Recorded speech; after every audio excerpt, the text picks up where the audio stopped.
অমুসলিম দলের বিজয়ে খুশি হওয়ার বিধান। অমুসলিম দলগুলো তারা কয়টা ম্যাচে জিতলো, কে কয়টা তাকে গোল দিল, এই বিজয়ে উল্লাস ওরা না হয়ে আপনার আমরা উল্লাসিত হচ্ছে। ওরা তো হলো আপনার এই একটা ছোট্ট একটা ভূখণ্ড দেশে আমরা অনেক ক্ষেত্রেই তো সংকীর্ণ জায়গায় বসবাস করি, এখানে আবার আনন্দ র্যালি মিছিল কত পটকা ফটকা বাজানো শুরু করে দিই। কোথায় খেলা হলো মেক্সিকো, কোথায় আমেরিকা, আর আপনি এখানে আনন্দ মিছিল করছেন। এটা কোন ধরনের আমাদের মুসলমানিত্ব, কোন ধরনের ইমানের পরিচয় বহন করছি সম্মত উপস্থিতি। এই জন্য এই ক্ষেত্রে আপনাদের মাসআলাটা জানা দরকার।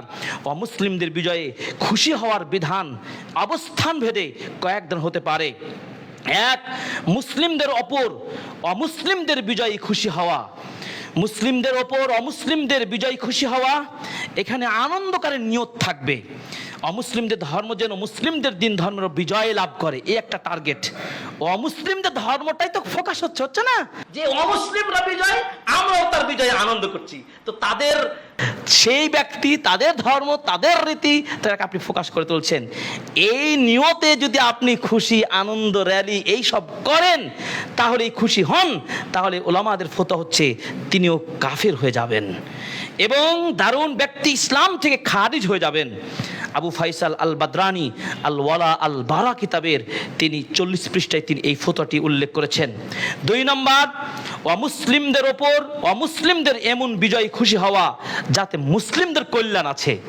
অমুসলিম খেলছে, ব্রাজিল খেলছে, আর্জেন্টিনাও খেলছে, যদি কোনোভাবে মুসলিমদের একটা স্বার্থ থাকে, ধরে নেন তারা ইহুদি, ঠিক আছে, উভয় ধর্মী, কিন্তু দুইটার একটা দল ফিলিস্তিনের পক্ষ নিয়েছে, যে কোনোভাবে জাতিসংঘে হতে পারে বা আন্তর্জাতিক বিশ্ব মিডিয়াতে তারা বলেছে আমরা অন্ততপক্ষে গণহত্যা চাই না, অন্ততপক্ষে আমরা কোন মুসলিম রাষ্ট্র দখল করে তাদের প্রতি, তাদের শিশুদেরকে, তাদের নারীদেরকে ধর্ষণ করে সেই দেশকে আমরা নিজের কবজায় নিয়ে আসতে চাই।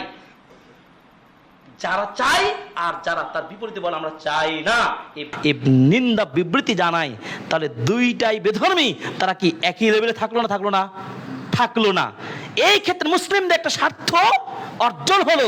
এই স্বার্থ যদি অর্জন থাকে, তাহলে আপনার এই ধরনের তাদের প্রতি যে এই বিজয়ে আপনি বিজয় সমর্থন দিতে পারলেন, যে যাক অন্তত একটা পক্ষ মুসলিমদের পক্ষে দাঁড়িয়েছে।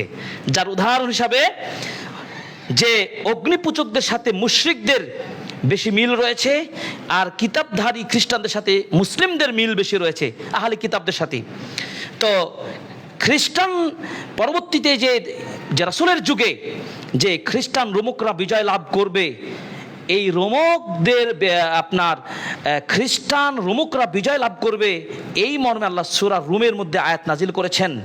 এই ক্ষেত্রে মুসলিমদের স্বার্থ যেহেতু রয়েছে, আহলে কিতাবরা মুশরিকদের চাইতে ভালো, এটা যে সমর্থন পাওয়া যায়, ঠিক যে উদাহরণটা আমি দিলাম, এই উদাহরণ ক্ষেত্রে সেই সমর্থন যদি থাকে, তাহলে এই খুশি হওয়াটা বৈধ আছে। 3 নম্বর হচ্ছে অমুসলিমদের ওপর অমুসলিমদের এমন বিজয় খুশি হওয়া যাতে মুসলিমদের কোনো কল্যাণ নেই, কোনো ফায়দা নেই। এরূপ খুশি মূলত অমুসলিমদের প্রতি ভালোবাসা থেকে আপনার উদ্ভূত হয়েছে। এটার বিধান হারাম, যদিও তা খেলাধুলার ক্ষেত্রে হোক আর অন্য কোনো উপায় হোক। সৌদি আরবের গ্রান্ড মুফতি মোহাম্মদ সালেহ আল ফাউজান, বর্তমানে গ্রান্ড মুফতি মোহাম্মদ সালেহ আল ফাউজান হাফিজাহুল্লাহ, তিনি এই ফতোয়াটি পরিষ্কারভাবে বলেছেন। তাহলে আমরা বুঝতে পারলাম যে অন্য অমুসলিমদের বিজয়ে আপনি খুশি হতে পারেন কিনা, কিন্তু আমরা যে খুশি র্যালি করছি, যে আনন্দ করছি, এটি কোন পর্যায়ে যাচ্ছে, আমরা 3টার কোন স্তরে পড়ি, আপনারা চিন্তা করে দেখুন। এটি কখনোই আপনার মুসলিমদের স্বার্থ থেকে হয় না। আপনি বলেন স্পষ্টভাবে, মিডিয়ার পেপার পত্রিকায় বিশ্ব দরবারে সব রয়েছে, রাষ্ট্র এই খ্রিস্টান যাদেরকে নিয়ে বিশেষ করে বাংলাদেশে যে সব কয়েকটা রাষ্ট্রের খেলা নিয়ে বেশি উন্মাদ হয়েছে, তারা কখনোই ফিলিস্তিনের পক্ষে, মুসলিমদের পক্ষে, ইসলামের পক্ষে তারা সমর্থনটুকু কখনোই দেয় নাই, এমনকি তারা দুঃখ প্রকাশ পর্যন্ত করে নাই।